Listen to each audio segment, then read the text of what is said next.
Paling seru memang kalau yang bermanuver bernegara itu pemimpinnya ala-ala Putin, ala-ala MBS Muhammad bin Salman, seperti Xi Jinping, seperti Erdogan, atau seperti Trump. Pinter semua bernegara kelas dunianya, di mana New Mind akan meniru pemimpin model begitu nantinya. Kuat nasionalismenya, bahkan nanti lebih canggih dari Putin, lebih canggih dari Xi Jinping di 2024 yang pemimpinnya akan menyandang konsep New Mind. Sementara pasca Trump di Amerika sungguh sangat disayangkan zaman Biden saat ini. Biden sangat lemah. Mungkin karena Biden waktu berkuasa itu didukung fulusnya oligarki ekonomi. Saat ini faktanya bernegaranya bubar. Oligarnya sih nambah kaya. Rakyat Amerikanya ambyar. Fakta saat ini Biden membuat Amerika di dalam negerinya adalah kepala negara Amerika yang secara administrasi dan secara manajemen terlemah dalam pemerintahan sejak zaman Amerika Baru. Amerika Baru adalah Amerika pasca kebijakan mencetak uang tidak menggunakan jaminan emas lagi pada tahun 1971.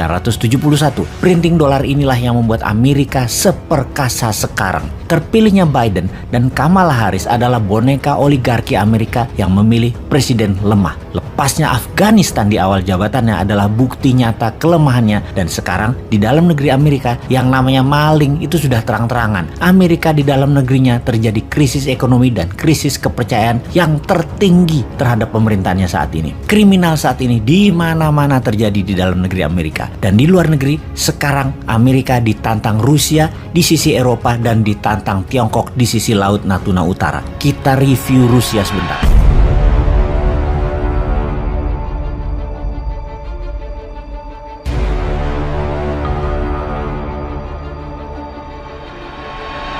Kita tahu Putin itu bolonya Trump dan bukan bolonya atau sekutunya Biden, bukan. Jadi sekarang Putin mulai bermain. Putin memainkan dua hal, harga minyak dan gas bumi dan mencaplok wilayah baru. Kita tahu di tahun 2014 Putin mencaplok Crimea dan dunianya bengong. Sekarang 170.000 tentara Rusia ada di perbatasan Ukraina, full battlesuit, dan belum pernah terjadi pergerakan tentara Rusia semasif seperti ini sejak Perang Dingin atau Cold War Soviet dulu. Ada apa dengan Rusia ini? Ada apa dengan Ukraina? Ukraina perang lawan Rusia itu karena apa? Apakah Ukraina itu Papuanya Rusia?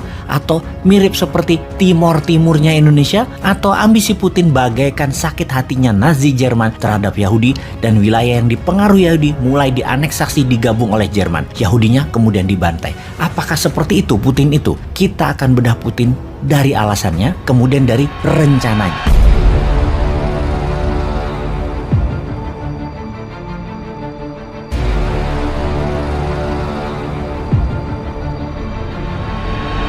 Hal ini penting kita memahami apa yang akan terjadi sehingga yang bagus kita tiru cara bernegaranya dan yang jelek kita tinggalkan. Nanti pada saat New Mind berkuasa tidak seperti sekarang yang kental KKN dan konspirasi pejabat penguasa atau konspirasi peng-peng yang tidak membuat bangsa ini menjadi besar bernegaranya. Pastinya Putin yang sudah 25 tahun menjabat ini ingin menjabat selamanya dan memang itu ambisinya. Strategi terbaiknya bagaimana? Ini ada di buku pelajaran dasar di Akademi Militer, yaitu melakukan penaklukan sebagai pembuktian dia pemimpin besar. Gajah Mada dengan ekspansi kerajaan Majapahit, Tiongkok dengan ekspansi ekonomi berbasis kekuatan negara, mengeruk habis harta negara lain. Kemudian juga Amerika, yang keduanya menggunakan soft power ala Tiongkok dan hard power ala Amerika, atau military power ala Rusia. Sejak zaman Mesopotamia, Bizantium, Romawi, Genghis Khan, kolonialisme Eropa ke seluruh dunia, ekspansinya adalah military approach atau pendekatan militer. Dan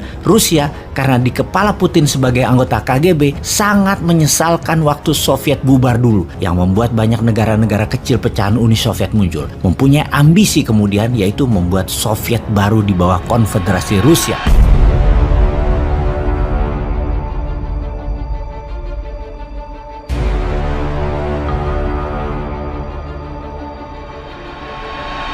Dia sudah mulai dengan mengambil dua wilayah di Laut Mati, salah satunya Crimea. Sekarang pasti ambil Ukraina. Pasti Putin ingin ambil balik kejayaan Soviet, karena semua itu adalah letak asli Rusia menurut Putin. Letak geografi Rusia yang aslinya. Tak akan berhenti dia sampai Rusia sesuai dengan mimpinya. Itu juga strategi politik dalam negeri yang Putin kemarin di demo besar-besaran. Dia semakin tidak populer, dan untuk menjadi populer paling gampang adalah bakar semangat nasionalisme bangsa Rusia. Rusia pengendali Eropa, itu kampanyenya. Sama seperti cita-cita Bung Karno. Tidak akan diam Bung Karno sampai wilayah Belanda diambil semua balik menjadi Indonesia. Dan terakhir adalah Papua Barat. Ketika Papua Barat diserahkan kembali ke tanah air, cita-cita Bung Karno tercapai. Dan itu agaknya cita-cita Putin untuk mengambil dan membangun Soviet baru.